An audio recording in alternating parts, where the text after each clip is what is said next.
here's the graph of y equals to square root of x. And the graph of y equal to square root of x looks like this. It's actually half of a problem. And you should memorize this graph because it appears very often. In Calc 1, 2, and even in Calc 3, you're going to see this graph, y equal to square root of x. So please memorize this graph. That's how it looks like. Now, whenever you have a graph, you can think about its projection to the x-axis and also projection to the y-axis. And those two things will give you the domain and range. Okay? So let's see. What's the domain of...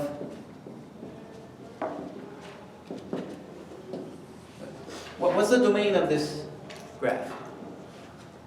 0 to positive infinity. Right. It's 0 to positive infinity. It extends to infinity towards right. So if hypothetically, let's say you have some light source up there, okay? There's a sun projecting, okay?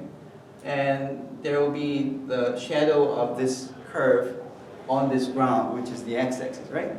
So think about that. What kind of shadow would you get? You're going to get the line that starts from 0 and extends to infinity, right?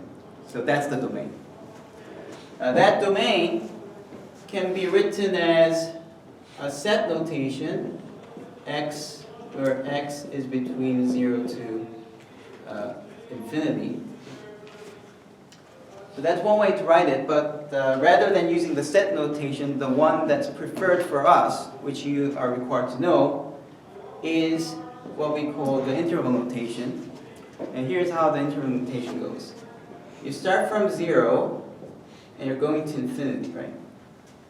And there are two types of brackets that you can put at either ends, and those are the square brackets or the round brackets. Okay?